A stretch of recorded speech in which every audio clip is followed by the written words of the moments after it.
Aujourd'hui, donc, on est ici pour présenter à des agriculteurs et des élèves étudiants le projet Culture Prairie qui est en place depuis 2 ans.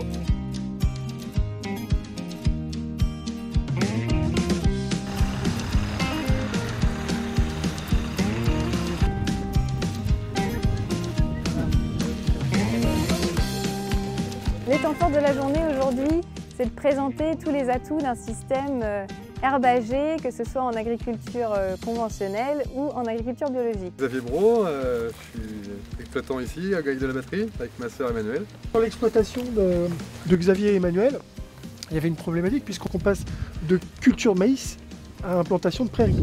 La première année, il y a eu 18 hectares. Et oui, au printemps, il y a eu 18 hectares et à l'automne, 37. Donc ça fait beaucoup de jeunes prairies. Ouais. Beaucoup de jeunes prairies. Le fait de diffuser un peu ce système, c'est sympa quoi, parce que ça implique plus de rentabilité pour les exploitants et un maintien d'un niveau de vie correct pour eux quoi. Donc c'est intéressant d'avoir une ferme à côté de chez soi qui justement a fait la démarche 2-3 années avant nous. Ça nous permet à la fois de prendre des exemples et puis d'éviter des erreurs peut-être qui ont été faites. Donc l'idée c'est de montrer aux éleveurs des alentours que le système fonctionne, qu'un système herbagé en système de plaine céréalière peut fonctionner et que évidemment ça améliore la qualité de l'eau. On avait cassé 5 hectares. De ces 5 hectares, on avait implanté un colza. Le colza en septembre, les vaches l'ont consommé février-mars.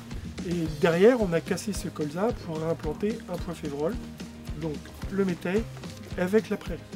Donc c'est un semi-simultané. Là, on a implanté fin avril et on a récolté 28 juin. Aujourd'hui, je suis tout simplement venue pour voir en fait ce qui se faisait sur des territoires, un territoire proche du mien, et notamment en fait sur la gestion des prairies. J'étais déjà venue l'an passé, donc voilà, je suis le projet, l'évolution du projet. C'est intéressant que les gens s'y intéressent parce qu'ils ont quand même l'impression que nous, on a évolué en 1 an.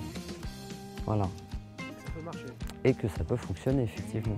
On fait beaucoup de théorie à l'école et faire de la pratique pour nous, c'est important parce qu'au moins on applique ce qu'on apprend. Et venir rencontrer les professionnels, c'est sympa. Qu'ils prennent conscience de l'impact de leur pratique agricole sur ces ressources naturelles et en particulier l'eau.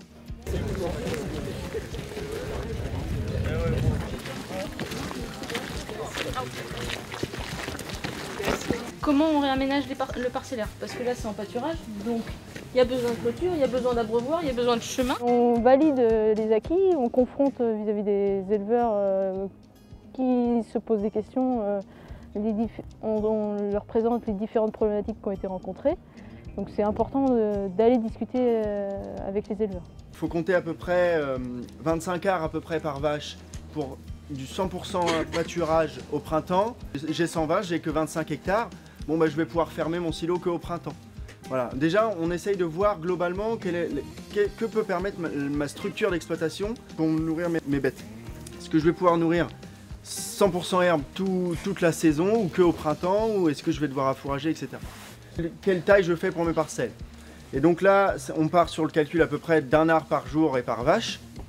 Et donc là, comme on avait 100 UGB à faire pâturer, on a fait des parcelles d'1 hectare. Cette année, on les trouve bien plus sereins, bien plus confiants, très aiguisés au niveau technique. C'est le respect de l'environnement, vaut mieux être en préventif que d'être en curatif. Je trouve ça assez cool que ça marche et que les gens viennent s'y intéresser parce que je pense que ça peut permettre l'installation des jeunes. La fierté déjà, c'est de voir cette prairie, tout simplement, installée là où initialement on avait plutôt du maïs, donc d'un point de vue protection de la ressource, on est déjà gagnant. La fierté aussi de voir la dynamique positive que cela insuffle, on l'a vu dans les témoignages, on le voit dans le questionnement des éleveurs qui sont présents et puis des étudiants aussi. Ça interroge, ça intéresse et on se dit que voilà, on a touché peut-être une corde sensible, que ça peut intéresser d'autres producteurs du territoire ou d'ailleurs et que ça peut motiver d'autres personnes de se poser la question de la meilleure valorisation de l'herbe et donc un développement de l'herbe à terme.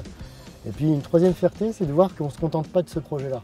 Voir que les exploitants sur ce projet, sur cette ferme, ont d'autres idées, on souhaite s'améliorer, on est sur l'amélioration continue. Et ça c'est super parce que ça crée une dynamique positive.